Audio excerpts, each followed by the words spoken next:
दिनांक 3/12/2023 रोजी पहाटेच्या वेळेला ही घटना घडलेली आहे। यामध्ये पुणे जिल्ह्यातील दौंड येथून काही शेतकरी कांदा विकण्यासाठी बेळगाव येथे गेले होते आणि कांदा विकून येत असताना परत ते वाडे फाटाच्या इथे चहा पिण्यासाठी रात्री थांबले होते पहाटे।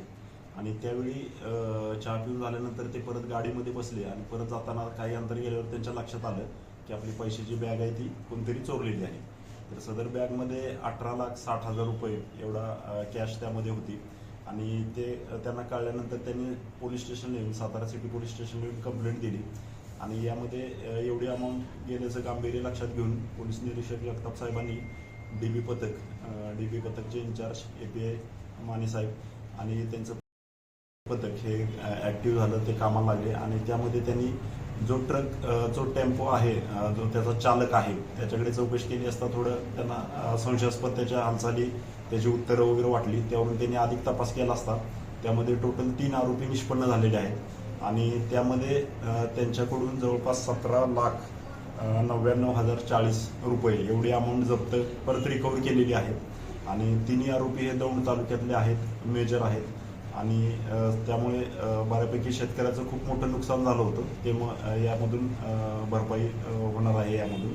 तर हे अतिशय कौतुकास्पद अशी कामगिरी सातारा पोलीस स्टेशनचे DB पथक पुणे जगताप साहेब यांच्या पथकाने केलेली आहे, त्याबद्दल त्यांचे आभार व्यक्त। सर, आव्हान काय? आरोपी सुद्धा दौंडचे आहेत आणि शेतकरी सुद्धा दौंडचे आहेत, म्हणजे हे पाळत ठेवून केलेली? हो, काही आरोपी हे त्यांच्या गावचेच आहेत, काही बाजूच्या गावचे आहेत। त्यामध्ये काय झालं की त्यांना माहीत होतं हे विकणार आहेत कांदा, त्यामधून त्यांना पैसे मिळणार आहेत, त्यावरूनच त्यांनी ते प्लॅन केला होता ड्रायव्हरनी आणि त्याचे जे साथीदार होते त्यांनीच ते बरोबर गाडी थांबवून प्लॅन करून हा घडवून आणलेला होता यामध्ये। परंतु आपले DB पथकाने चांगले कौशल्यपूर्ण त्यांच्याकडे विचारपूस केली, त्यामधून हे आणखीन जे 2 गुन्हेगार होते ते उघडकीस आले आणि टोटल 3 आरोपी अटक आहेत आणि जवळपास 18 लाख रुपये यामधून रिकव्हर केलेले आहे। उर्वरित 60,000 आहे ती पण आपण रिकव्हर करतो। सर, आव्हान काय करणार तुम्ही सातारकरांना? सातारकरांना आम्ही हेच आवाहन करू की ज्यावेळी आपण पैसे असे कुठे घेऊन जात असता किंवा एखादा माल विकून आपण ते पैसे घेत असता तर ते सावधतेने ठेवावेत सोबत।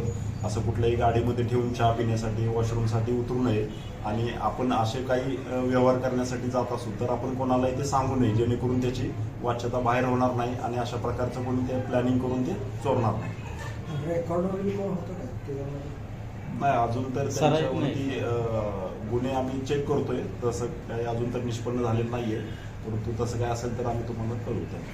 सर, जे रिकव्हर केलेली रक्कम आता ती पूर्ण ते शेतकऱ्यांना कशी परत करणार?